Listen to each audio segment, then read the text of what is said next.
Hey guys, so this is a different kind of video, so we're going to get a little personal. Yeah. And this will be the first of a series of videos that we put up that basically just goes over what we have dealt with and are dealing with and advice for you. So yeah. I kind of told you in my bio video, but I'm going to go a little bit more in depth as to what my personal anxiety disorder and panic disorder means. That it would be really interesting and maybe enlightening to some people to hear my experience of what I go through when I'm actually having a panic attack, and have her tell you what it's like to be that helper person when someone is having a panic attack. And this isn't to say that your anxiety attacks or your friends are experiencing this disorder in the exact same way Caitlin is. Yeah. This is just kind of an insight as to like different options, and if you find what she's going through relatable, then that's even, you know what I mean? You're not alone. Yeah.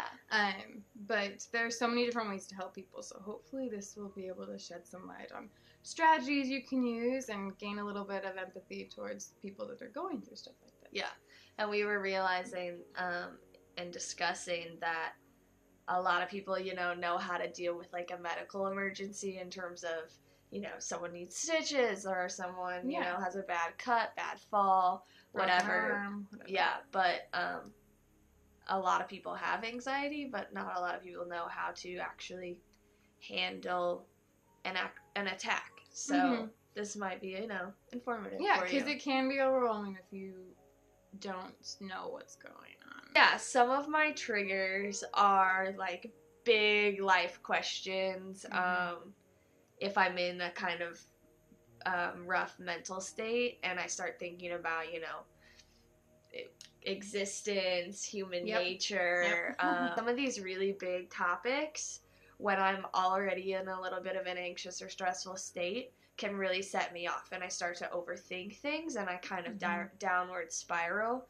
So those can be triggers. Also, like, this is a fairly common anxiety trait, but sometimes I have a little bit of a feeling that I'm in a dreamlike state and I don't know.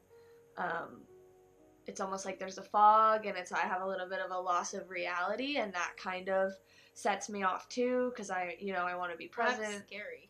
Yeah, I want to be present in the moment, and I feel a little bit of like a disconnect. So I'm also agoraphobic, which means that if I'm in a situation that I don't have control of, or I don't have an escape plan, or a way to get out of something, then that could set me off. Other times it literally could come out of nowhere. And like we said, like, triggers can be anything for anyone. I mean, right. It's important to recognize them within yourself and understand what makes you feel the way that you do, but there is no clean-cut answer as to, like, this is what's going to freak out people with anxiety. It's like that, there's no handbook for that. Right. And I'm just now realizing some of these triggers. I was starting to panic a few months ago, and I had no idea what was causing them. Knowing what sets you off helps you to be prepared if that arises. So, onset of anxiety, like what happens right when I start to feel anxious, overthinking is the first thing. My thoughts go very, very fast. It kind of feels like I lose control of them. They just kind of spiral. Another thing that really frequently happens to me, which is a very common anxiety effect, is loss of feeling in my arms and legs. I get a little bit of numbness, and so that just adds to the, loss of reality. I feel a little bit more like I'm floating again, and like I can't feel tangible things. And my big personal thing is I get really nauseous when I get anxious. So yeah, my stomach is the first thing that happens, and I immediately feel really nauseous. But those are the first things that happen when I get anxious. I mentioned this before, but I'm on medication right now. So I have medication for panic attacks, and if I feel like it's starting to come on, I can take that medication, and it has been helpful. Other times I kind of try other alternative therapies or methods. It's been really, really helpful to have Warren here because, you know, to have someone there when you're going through a panic attack is really, really important.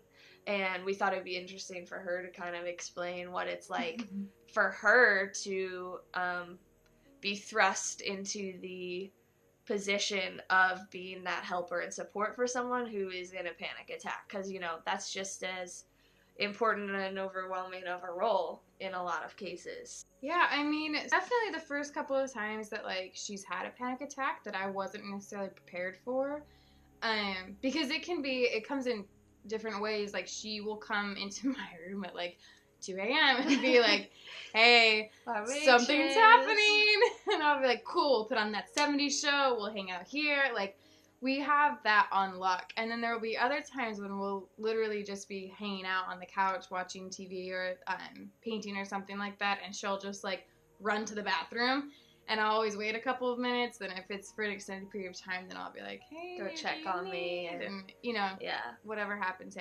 But, you know, the biggest thing that has been, I think the struggle as being, like, the helper person is not knowing how to balance, like, being affectionate and empathetic and, like, what can I do for you? What do you need? And being, like, giving the person the space that they need to kind of deal with whatever they're doing. And so my biggest advice for someone who's trying to be that, like, advocate, caretaker would be there in the moment while it's happening. Like, Caitlin sometimes can't verbalize exactly what, like, triggered her in that moment. Sometimes she doesn't know. Sometimes, like, it's just she's had instances where she's just anxious about being anxious, which is, like, a whole other thing. The endless cycle. So just kind of being there in the moment, just reassuring that there's another presence there and that, like, you're there to get water or whatever. But I think one of the most helpful things for us is not even during the panic attack, but after, you know, being open and honest and having a dialogue, like, trying to walk it back, like, okay, so what moment during the night did something happen, and is this similar to other times? And, you know what I mean? We work attacking it as, like, a team. So us versus whatever is going on is, like, the best. You know, it's never, you have to understand, like, I'm never, ever impatient with Caitlin when she gets like this. And that's really helpful for someone who has anxiety. It's so helpful and reassuring to know that, like, the people that are helping you and caring for you genuinely are not bothered by you. They want to help you, and they will do anything to help you. Like, I know that wholeheartedly about her. And it's a give and take, too, between, like, I obviously am, like, 100%, like, doing my best to be as patient as possible during these things, and she is super patient and understanding when I can totally admit and say, dude, I don't know what's going on. Like, I have no idea what's happening. Trust that I'm just trying to do my best. I mean, she's very patient in kind of walking me through what she needs or what's happening because, you know, like we've been saying over and over again, is there's never one kind of whatever. You know what I mean? There's not a blanket statement of all people that have anxiety go through this. And so, you know, taking the time to really, like, step by step, get to know, you know, okay, so Caitlin and I aren't going to have, like, a full-on conversation during a panic attack, but we've communicated with each other, and I know what she needs. Yeah, and it's helpful, I think, for someone with anxiety or in a panic attack situation to know that the person that's helping them doesn't have to know everything. They don't have to, they won't understand exactly what's going on in your head or why you're freaking out or what triggered you, but it's, like, very helpful for me to know that I have someone there that is just with me through the process. Like, she doesn't have to know what's going on in my head to help me. She can sit there and be a comforting and positive support for me regardless, and that's just as beneficial to me. So lastly, I want to tell you a few things that help me come down from a panic attack and, like, what our typical ritual is after it happens so that I can get back to a place where I'm, like, a normal functioning human being rather than sitting there shaking and being really nauseous and freaking out. So distractions are really helpful. Like she said, we'll put on a show that's, like, light and fun, or we'll paint or draw. That's been really good for me because it really requires a lot of attention, so I'm not thinking so much. There's a few apps on my phone that I play that are just like simple mind games that really focus your energy on them so that you don't have a lot of time to sit there and think about whatever you're anxious about. Sleep, if you can sleep, it really helps. You'll sleep it off for a little bit. That's a big help because, then you wake up, you're feeling refreshed. And just kind of trying to change your environment, change your mindset, and restore yourself to a positive place is really helpful. You want to kind of remove yourself from the situation that you were very anxious in, change the atmosphere, and hopefully that leads to a positive mindset to kind of recover from that panic attack, because it's really easy to fall into a downward spiral when they come, either with prolonged anxiety or a lot of times after an anxiety attack you can feel depressed.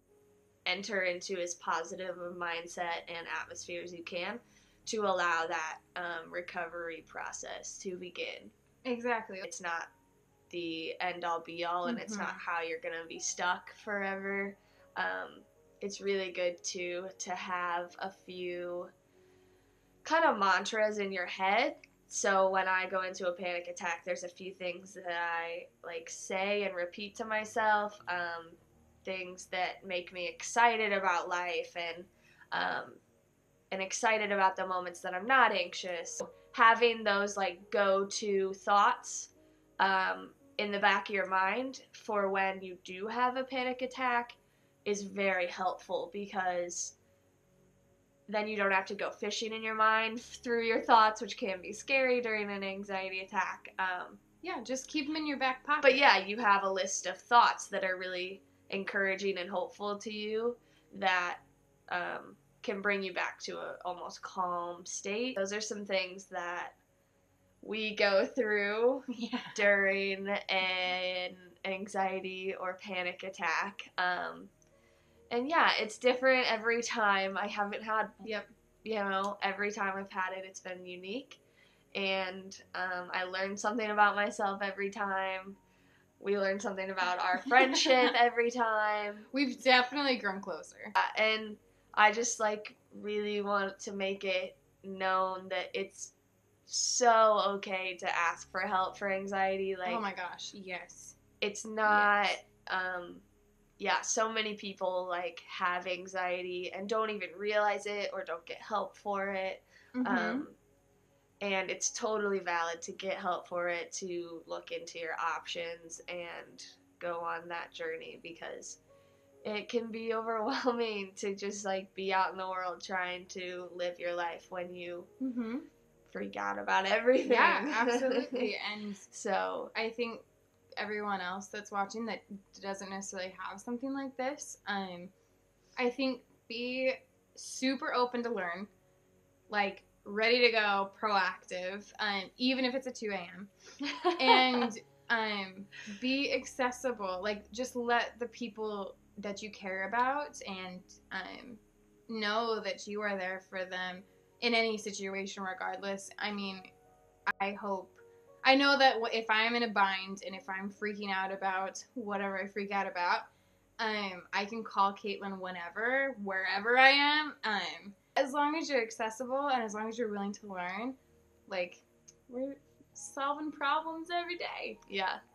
Just be open to getting help, offering help, and know that situations like this are normal and valid. Yeah, and if you are going through something and you don't feel like you can talk to anyone, you can talk to us. Yeah. Take our tips and tricks, shoot us an email. If you just want to vent, we will send you all the positive vibes. Yeah. Never. We've got you. It's one big LoCate family. Yes. Woo. So like and share this video. Hopefully, it might be able to help someone in their journey with anxiety. or something else. You never know. And if you're new, if you're seeing this, check out our channel, and we'll have a bunch of other stuff about men's health. Yeah. Stay tuned. We'll do a video about my freakouts. We'll do, we'll have a great time. Yeah.